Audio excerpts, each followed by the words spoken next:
دم باش تماشاوان هجا مجارا ما یا هفبیلینا به هفتیه او حکومت دمکی اپوزیسیونا سوریه چی کاری دیگه کاری وی چیه هر وها درباری کردین روجاوای کردستان جالی پرورده هر وها چواری دن به چی دیگه جبو وی کیجی ممیوانداری برز فواز محمود علی کاری وزیر پرورده و خوندنا بلند حکومت دمکی اپوزیسیونا سوریه ده برز تو خیراتی سر چاوان موسم تخوازن بهتر کاری حکومت دمکی یا اپوزیسیونی بهتر ناس بکن تخوازن تو بهتر زانیاریا لسر بدمه طبعا ائتلاف حكومتك شخر دامزراند بري تقريبا صال ونيفكي او حكومتها وزارتها ما يعني وزارة پروردهی دمها چارا هات افاكرن 11 وزارت هنه لقل في حكومته 11 وزير هنه بهترين يعني كار بيراد بن بو ملتي پنابر بويي لتركيا بتايبت دو يعني او هرمي سربخوا او سرفراز يعني هرما ارتشا آزاد تيده او جلوه دكي دبستان قالك هنه تيكلي وانا لقل منه روشا خوندنه روشا پروردهی خوندوانا روشا پنابریه با آلی کیدلی به تایبت اما ایشما تدی موضوع پروردهی خوندن زحمتیک زور متی دی دست بکیجی به تایبت پشتی کوم کرنا یعنی وان هجماری خوندوانا هجماری ماموستیا چاوا آوا کرنا دبستانا روش باش بوی حال حاضر براستی یعنی وقت هی مثلا دور دصد دبستانی لترکیا انا کا ام پیوندی ما لگل وانا ام زانن هجمار خوندوان یان ماموستا یان چه امکانیا آلی کاریه هگر هبه وقت هوی دگی وانا زیدی وینا لجمع مكتبك نوسينجهك للبنان هي ياك الأردن هي هجماري كيش خوندوانا الويدجي مزن هي براستي زيدي وينا الهريني هريما كردستان العراق تقريبا 20,000 خوندوان وك ما هجمار كوم كريه 20,000 خوندوان هي دور حفصد مع مستي هي صالي تشوني بلي دمك يعني ام هاتن مسردانك الواكر وك خالاتك يجي هبو ما جهشت جهاند وانا لغوري تشتي بحرة او ما مستي لداري دن دقيه وانا ما جهاند وانا دواري خدمات هذا يبراستي دواري يعني وكي ديجي هناك آلي كاري بوي بهري من كردي لكوباني لعفرين لجزير هناك آلي كاريا مادي براستي هات كرن يعني لقال فان هريما لي أذكارم تشكي دبيجم براستي تفلويجي غازنك هي چما يعني هريمي سربخوا هريمي آزاد بونه يان دبن كنترولا ارتشا آزاد دنه او هريم بهتر يعني چونو هاتنا وانا لقال حكومتها مي دمكي لتركيا حكومتها كاتي لتركيا هي بهتر هفريزي هي بهتر امكانيات چونو هاتني و آليكاريه و فكرنا وان بروجيا چدواري دبستانا دبه چدوارن دبن يعني مسألة خدمية يعني خدمتها ملتي ويدك هي تفلو تعدايجي بهتر طبعا لويدك قال لك تعدايب وي ولوجي يعني هناك آليكاري بهتر بالنسبة واهري ما هرديش آزاد أصلا يا جور دانين لدورين وكود لبي إنه في دواجي هي براستي في دا شونو هاتن هي تفلو جار ناجي جي تدي أو يعني ماجي أو كولتورا الجم وان كسي لشكر يعني تدبينه أو كان دا الجم وانا كان دكي لشكرية يعني دخواز إلا وكوابه لتيكلي ودانوستندن براستي اللي قال وانا هي وخزمت جي دبه إلى حد كي تفلو كيم جي أو خزمتها خصوصا دما داوي بشتي يعني او آليكاريانا دولتنا نتوي كيمبو او نارينا سياسيا سواء ائتلاف بهفر يعني كسن دهندر ائتلاف وك مكونات يعني نا او نارينا سياسي آتی خواستن بالنسبة روشکی وک روشا سوری تبي بهتر الزلال بكم يعني مثلا پیدابونا لسر عردي او رنگ راماني اصولي يعني نزيكي وانا يعني او تشتانا تخمينا من وانا يعني باندور كي خوي نباش هشت بگه شورش جي و اواوي سياسي لاي سياسي جي براستي گشته فافجبو فينا يعني تعداك تشيبو ويروروجي يعني قربانياوي تدانين يعني باش الروجافاي كردستاني لفرين وكو قامشلو حتى ديريكي يانجي كوباني بريا في كريزي العفريني وكو حكومة وشكرية وكو وزارة برورده بلش خو تدي من شارتي فانا كر يعني هنك بحري آليكاريا برا هنك بو يعني ازنا خوازم هجماري بيجم لي آليكاري بو لعفرين جي كوباني جي الجزير بخجي يعني او آليكاري دوي وارد بو دواري پروردهي براستي جبر ايرورو دوي هري مامي كردي يعني وك كانتون هنه وجارناجي جي مثلا وخويا يبر چاوا انه ريجيم جي هي او امكانيه اموي تواصلي يعني ابي ترم خدمتي بكن هنكي برما قرتي تفلو ايه من بخوا يعني من او محاوله كرنا زو خازم انا جي الا ام دريكي فكن واري خدمتي دواري پروردهي دي ام تشكاربن الا مثلا فكرنا وك معهد خوندني انا بروجي جمال تركيا هي ولهنك هريمي يعني دبن كنترولا ارتش ازاد ام دخوازن وك ويجي العفرين والجزير بتايبت يعني از دخوازم وتيكليجي انا كام دكند في واردي بو ام كاربن او اليكاري بهتر نج حكومتا كاتي دا يجي براستي يعني وك ريخستنن سر بخوانا في دولتي جي هنن يعني اليكاري جي ايفان دولتي خدي امكانات يعني امواد بينن نمونه مثلا او منظمه سبارك هي هولندي انا تيكلي بمردك وبروجن وانا هنا او دخوازن وك يعني كوليجان يعني جامعات ومعاهد الهندر لتركيا والهندر امكاني هي خد دبر قارب يعني تشتكي بواري اليكاريه بك تيكلي و بيدر هن درباري بيك تيكلي هلبت دريا انجمنا اجتماعي كرد ريه من تشتن خواكر نجارنا هجر وك مسألة دان هوا بان نوچيان يعني معلوماتي پروردهي هجماري خوندوانا ما مستيام وان دبستانا چاواي زماني كردي بچي شوي دبين نابه يعني ام كارن آليكاريه بهفر بكن ما خواستي براستي از ويدري وكم تفلو انا اجا بهتر هسانيه يعني او ليفاقرا سياسي انا تشيبويه ولوجي ريخستنن بيف جريداي هلبت مسألة ريخستني پروردهي جي لازم هبه ام كاربن دوي وارد آليكاريه بهفر بكن و خدمتي بك براستي داري فدبا اناج بوي جرانتي هاويكي هيكو بيدي ويكي قبول بك هلبت امجي وقت لجم خا يعني تد دقينا وام دبينين انه ما دام خدمتها خوندوانا زاروكي ميد بستانا مثلا افاكرنا كوليجا يعني بقي درجه زانكو مثلا انا بروبليمك هي يعني مثلا خوندني وخوندوانا دو وتواكلنا خوندني اجي قطبون الشام لدار الحمص مثلا يرو بيدفيك خرت هي يعني او الجمع افاب به وهريما ماما وقتها او هريمايات في كارب يعني بيدفي جيانا خلكي هر وارد واري پروردهي يا خوندنا بالا يعني ابلند هل بدفيها به امجي الا ام دويد ايش بكن بالشغل ام كارم بيجن ام انا دس بيت كن بوي مساله از نكارم شرح حياه داوي ام بجبر نه ام دخوازن في مساله انا كاتد بالشغل باشه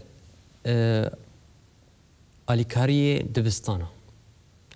وكو آليكاري و بيشكش كرين يانجي تاني بره براستي يعني ما وك او حكومتها كاتي يعني جبر مدرسة برن جبر ماموستا برن قال لك برن براستي بسط حضارتين يعني فأو إمكانية يعني مسألة موداني ودانا موتشا يعني معاشا ري ريان سركة نابرا حلب وشام وحسكي ده يعني جزيرة ده يعني عفريني قرطية ما بس جي وكو آلاف دبستاني وبيشكيش كرنا دريان قاچاغر ري وقتا جو قرتي يعني إما آليكاريا ما وقت في حكومتي متخصص استمان بكنا بين ويناجي يعني آليكاري بيتر برتوكن يعني منهاجه او منهاج ناجي هنا كتشت جهاتنا آفيتن بيف جريداي بو بريجيما حيي يعني او ريجيما تعدايي كريه او ريجيما استبداديه او ريجيما ملتي ماجي بحرا خوجي خواريه او قوتنا نا هاتن هلانين او قوتنا نا جي يعني قبول نابد مسألة پروردهی او قوتنا واهب دماته يعني مسألة بالتاني وشخص وتعظيم او ام دبين حقيقة النبي يعني فجي رابونه باشه بلا فكرنا وان منهاجا يعني بالنسبة مدرسة افيك دو يعني مسألة أزمونة وامتحانات بتاعبت إيه شهادات مثلا إيه نهائي بكالوريا أو جي أمبيرات بن سسي مسألة دهندر دي مجالي إيه جي هي جهشتني أو جي دبي دقي واناجي ومتابعة وادبي هناك آليكاري يعني ناو آتي خصن اللي هناك آليكاري هي دوا هريمي مشترقوت إيه دبن دستي ارتش آزاد بالنسبة لي هريمة ما نبوي براستي او آليكاري يعني او قبول جنابه وكانتون هي وريجيم هي جهندر قبول نابه نجده جهندر قبول نابه ام امادان يعني اگر وقت دري ذب بو آليكاريه وهفريزيه بهفر ام امادان ام تيد هرن يعني بردوام بكن جبو ويجي تدي ما خصت يعني بيدفيا انه خوندنا بالا يعني بلند بهتر انا تي خصتون دهري ما كردي ده الا افا به ازانم بي و از بي دي شمج يعني خوندواني ما ايجي قطبونياك باش ورا سيرفي مجاري لهريما كردستاني وچا آليكاري بيشكشي بنابرين خوندوان ين جبولايكي حتى شاشا يانجي سرتاي لكامبان وچا آليكاري بيشكش كري بله سپاس ولا پر گرنگ يعني من تقريبا كمي سال كتشيبو از گهشتم وزارتي من دست بكر يعني ج دست بكر من خواست او پیوندی لگل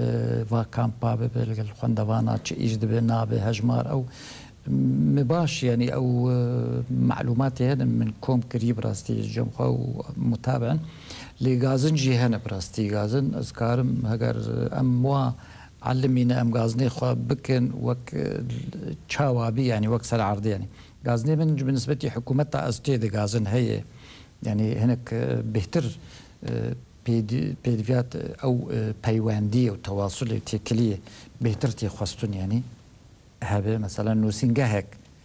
تانها ما بنكريه او نوسينجا ضروريه يعني يا حكومتي يانجي يا وزارتي يا حكومتي نوسينجا يا حكومتي يا ائتلافي او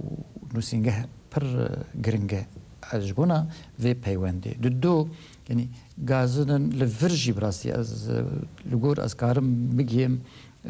كسي بر برسيار يعني غازن هنا بوديسا يعني هفريزيه لقال هف بالنسبه لي فان خورتي خوندنا اخوات توا بكن وبردوان باش ما مسبشتي نابري مي فكرن سيرفي برسي من نابر جبسين جارا قدل تفش بل تماشاوان هجا نابرك كرد جارا قدل وغير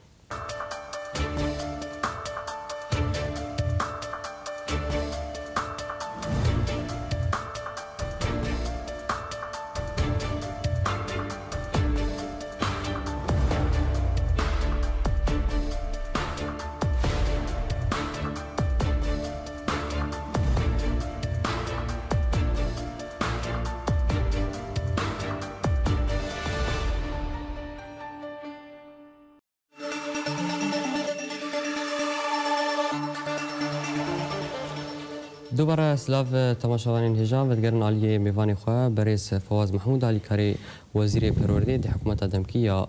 اپوزیسیون سوریده بریز بریا نابری ما او پرستر کربو لحریم کردستانی لکامپان و چه جوان دبستان را حتی آنها پیشکش کریه بله تدی ما دست بکر به هبون آوان کسا هجمار او یعنی ما مشروعك تشكر بروجيك لقل وزارتي پرورده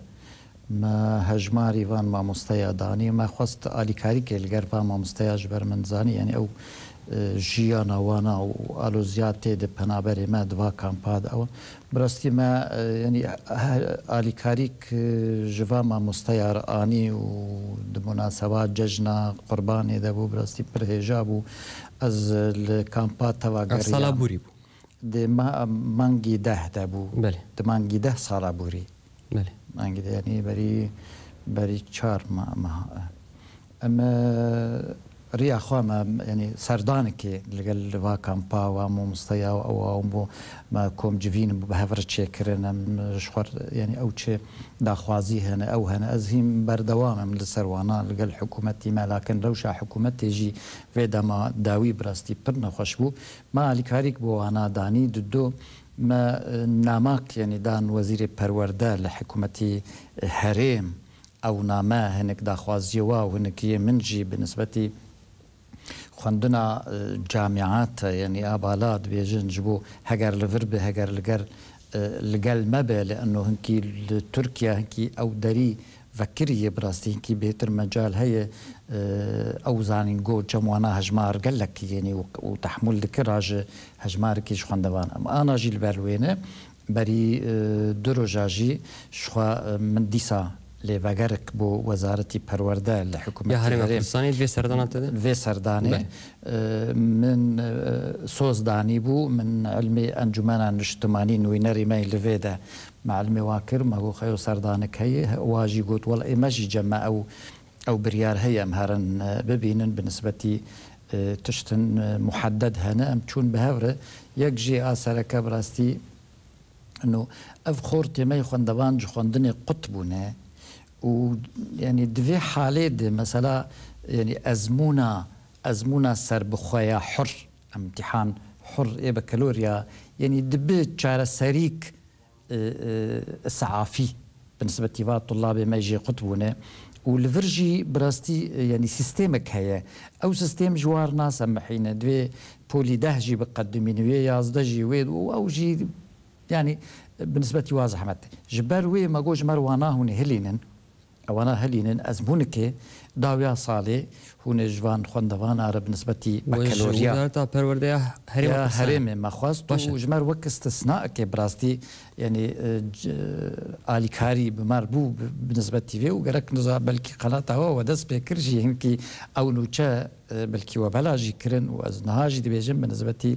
واخوندوان ما بكالوريا كاربن هجر شهادينها بري 3 ساله الجمعيه هي كانت حاضر بك ونك كاغت باش الربازه ائتلافي يا حكومه دمكي شو ما ناقي هريمه كردستان والله او دمينه النابره ائتلافي تركيا شو ما ناقي هريمه كردستان حكومتي وتايبت منديه حر الي كي جي هنا بالنسبه هريم جي هي وبالنسبه واجي هي وبتش شويه كارن في خرطبونا في بيونديان هفريزيه براستي مسالاك يعني أظن كارم تيد حكم بكم جبر برود يعني بروجه هجر شيء هجر يعني برجواندي حر آليكي جكو حياة كوي هنا افتشتانا مكارم بيجن دولتي دردور هنا مثلا حريك ناريناوي هي جكو حياة كوي او هنن تشتن تايبت من دي هن براستي امن كارن بيد حدي ما مساله دواري پروردهيدن بيجن ت يعني يعني عقباوي تنهبن يعني لا حتى سفك بنجي امكار وراكن جبر ممكنه يعني مثلا خوندني وبردواميا خوندني وتواكرنا وينا ممكنه بيجم الا ام دويد بالشغل يعني باش بحزاره خورتين ما ج خوندنا خوج زانين جهيان جي زانكو لحلبي وشامي خوندن ببارمانه لفيدا الهريمه كردستاني تا نها بحثا كوليجان تكر تا بحثا قالك دزجهين ناف دولتي تكر كل تركيا كوليجان ج وان خوندوان رك الهريمه كردستاني شما تشكي وساتنا بله نظام از لوی وگرم براستی او بحاجتی هنکی روحنایی یعنی خلک ورجی کارن هرن دیسا خو بگهینن وان کلیجا و بردوامیا خوندنا خو بکن جبر آنا لجمع یعنی لحیشت زانکویا او پروگرام عربی انا کا او پروژه جمعی و وب پروگرام عربی خوندنا بزمان عربي لتركيا فكسي جي قطبي خوندنا خويا براستي وكارب بي بردوام بك اللغور فان شاغيتي دخان كاربي بردوام بك واز دخوازم او يعني تيكلي وبروندي لقال ما لقال نوتشي درد كافن هبه جبر تركا افدري باش فكريه ام دخوازن لفرجي ولا استيد ناقيم حيا كنتشتي جمر هاد قوتن يعني انه او كسي في بكالوريا بستين لهريم حقي وي وك حقي خوندواني اي كردي اقليم بخويه بالنسبه زانكويا وخوندني وقبولي هجر هو نكار الهريم كردستاني وان كوليجان فكن افزالين جهل تركي وانتما هيسانيه دريا چونو هاتني دجوان بنابران جوهرن تركيا بخين الوان سانينغا اجي شخوا اكو اوفيسكي بله لا افهب لا ريفب اليكاري بب تدي تشتنا نجي مساله حدودا او سينورا ومعابره او نظام يعني او مسالات يعني لي بهتر يعني مجال خوندنه والكوليجا وكهفيها بالنسبه يعني افضل بيج حلبي قطبي هاتي فيدا وك القامش لو وك تركيا جيانا او حساب تيكرن انه كاري ور خوندنا خو بردوام بك باش هن خورد و كاتشن مهانه ماستر جواره دركتو بريا بيشورشي بدا سبيكا شورشي وزاره ماستر ل يانجي من حل المانيا جوار دركتو بسدما قرطي بونا وان باليسخانه وكو المانيا يانجي قال لك باليسخانه او سفاره نكاري بون تشوبانا وان ولاتان هن وكو وزاره البرورده دكارن تجوار بك والله شخوا او منحة يعني او ندري يا مرة يعني علمي متى هو مثلا المانيا او منحة مباشر يعني حركسكي كار دريا ايميل او انترنت او كاغذ خو او بك قبول اوي تشي بوقت قبول جي تشيبو او جهه من حدا يقرك او كاربه فان خلكاب ريجوار تساهلات تشي بك يعني ريفك يعني او اجا او مثلا دنن يعني مساله باسبورا او مساله سفارتها او مساله حدودها يعني او براستي شكيدن يعني ام وك ميفان لتركيا يعني نكارن سروات تشتنجي انا واي جماعه وثيقه تفاهم تشيبوينا مو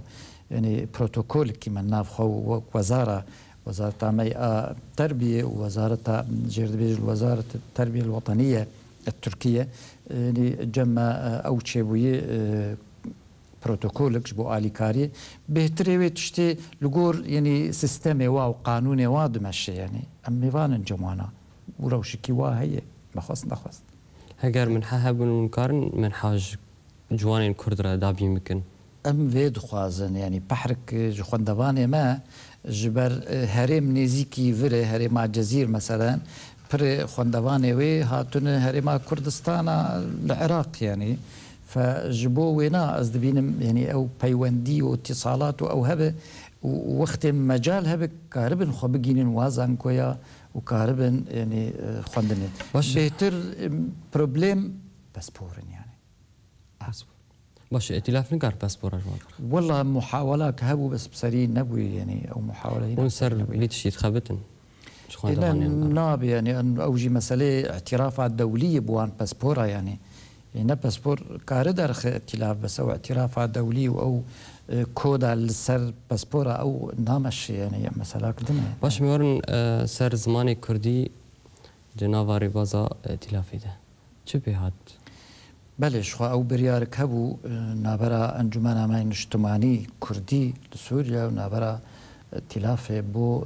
فيربونا زماني كردي لهر دبستان بالنسبة زمان اجتماعي يعني هكذا كردية تركية غير سوريانية مثلا أفايا بيشجريا وينا ببي وخدمت بكرن بو چابكرنا برچوكا ولمدرسة بهتر هكذا مثلا لبولكي يعني لصفكي ده كس هبن بزمانك يو فجما في واب فير ببن وي زماني خو او اتفاقي داكتي حكومتي بشجري كري كتابك هاتيه تشاب كري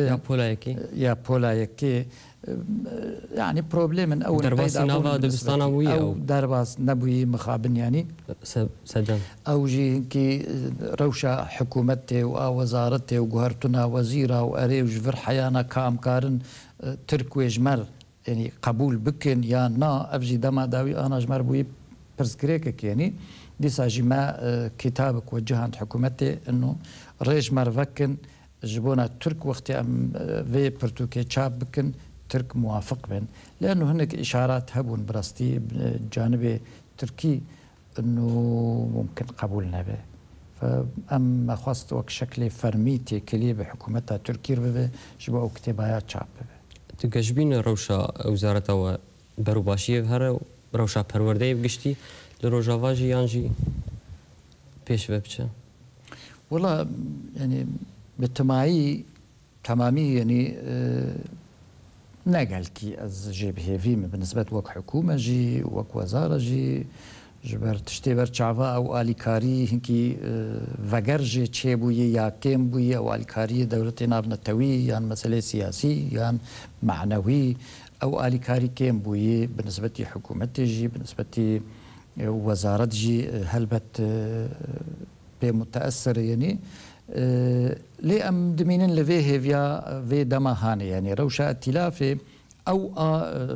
باندورا خال سرمد فروشا ائتلافي نقلكي او بربحيله وقت بيجن وبروجن نهن هر وقتي واف جي وقت كي دريش خوار يعني زيديش شحفت بها اليكاري بالنسبه من نبويه